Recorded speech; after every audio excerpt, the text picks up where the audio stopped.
Okay. Part 13 of Who the Fuck Did I Marry? So I've kind of given you guys all the backstory. Let's just kind of recap real quick. So I told you how we met. Met in March of 2020. Basically, Georgia got shut down. I keep saying shut down, got locked down. We decided to quarantine together. I know it was crazy. It was crazy. I really liked him and thought he liked me. So I told you guys how we met. Things moved at a rapid pace. Met in March. Moved in together pretty much end of March, beginning of April. Found out I was pregnant in May. Lost the baby in June. Had to have surgery in July. Started looking for houses. Started looking at cars. All this stuff happened literally between March and in August is when I got my car. So, got a car in August. He paid the down payment for that car, which I was shocked by. And no, it was not a BMW or an Audi. It was a Nissan Altima, but I loved that car at the time. So he paid the down payment for that car. He told me he would help me with the car payment. The biggest mistake that I made, and I'll explain why I say this. The biggest mistake I made was that I signed myself up for a car note, where I knew I needed his help to pay the car note. I knew better. My mom has always taught me, do not ever put yourself in a position where you are financially dependent on a man. And all of that went out the window. And the reason why I say that was the biggest mistake is because when I have pulled back the layers of this whole monstrosity of life that I lived for 2020 and 2021, it really does boil down to the fact that I truly ended up marrying him more out of fear than anything else. And I'll expound upon that later. But I got the car in August, and by this point I was exhausted of looking at cars. I was mad that I didn't get a BMW X5 dark blue with cognac interior. And I was tired of looking at houses, getting my hopes up, looking at a house and picturing myself in the master bedroom, the kitchen, the island, all that stuff. I'm a visual person, and I was tired of getting my hopes up. So now we're going to segue into fall, going into the holidays.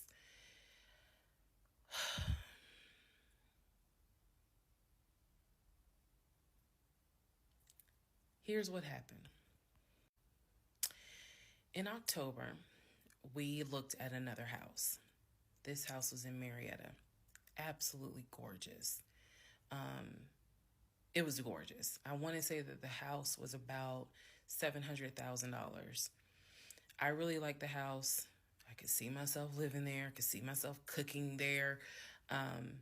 And so subsequently, my ex-husband put in an all-cash offer on that house. I watched him put an all-cash offer in on the house. Our real estate agent, Scott, called us about 24 hours later, and he said, the sellers love your offer. The offer was an all-cash, full asking price offer. $700,000. Let that sink in for a moment. He said the sellers love the offer. They are asking that you show proof of funds so that they can accept the offer. My ex-husband said, I will show proof of funds when they accept the offer. The seller said, great, we'll accept the offer when you show proof of funds. So basically we got into a standoff. And if you're a real estate agent or you work in real estate, I would love to know your thoughts on this. I had asked people in my personal life, like, have you ever heard of this before? And I've had plenty of people who said, I side with the ex-husband. I would not show my bank statements until they accepted the offer. And then I had other people who were like, I wouldn't accept an all cash offer unless I verify that the person can pay. So I'm just curious what your thoughts are. Okay. So our real estate agent called us and was like, guys, the sellers are giving you 2 days to show proof of funds. I had the letter that he showed me from Chase. I sent that to Scott, but that was for a mortgage. The offer was for all cash.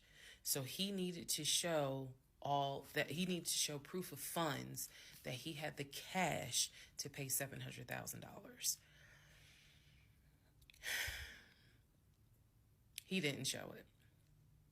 He refused to budge on showing them proof of funds until they accepted the offer because he was afraid that they were going to create a bidding war.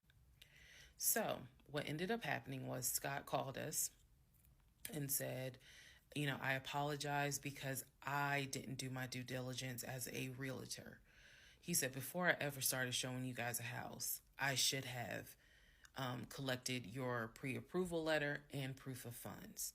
He said, so at this point, my broker has informed me that I cannot show you guys another house until you show at least us, meaning the real estate firm, until you show us proof of funds.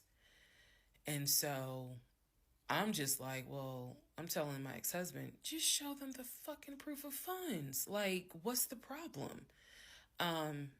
And so it was a lot of, I find that this is really unprofessional because it's not our fault that you didn't do your job correctly. It got a little ugly and it got uncomfortable because I'm like, I don't understand why you don't show them proof of funds when you clearly just signed a document stating that you're putting an offer in at full asking price. This was the same thing that the realtor was saying. He was like, but you just signed an offer. So what's the problem? Like, you want them to accept the offer and then you'll show everyone the proof of funds? And my ex-husband, without missing a beat, said yes. So Scott did his best to work with the seller and say, look, accept the offer. He'll open the books. He'll show you the proof of funds. These sellers were like, no, that's not. And it wasn't so much the sellers. It was the seller's agent.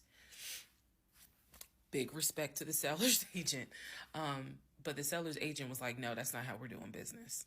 He needs to show those proof of funds before I advise my clients to accept his offer, period. If he's not willing to do it, we'll go on to the next offer, because they did have another offer on the table for it was less than asking price, but they were willing to accept that offer over the all cash offer because those people had basically shown proof. So subsequently, the house fell through. We passed the 2-day deadline. They went with the other offer. Also, at this point, our real estate agent, Scott, and I do not blame him for this, pretty much cut all ties. Because what he, I believe, felt like was, I don't know what's going on, but something's going on. And this is not how I do business. So until you guys are ready to show the proof of funds needed to buy a house, you need to get yourself another agent. Because we were already about 20 to 25 houses deep by this point. We had already put in 2 other offers. They fell through. And now here we are with this house. And once again, it fell through.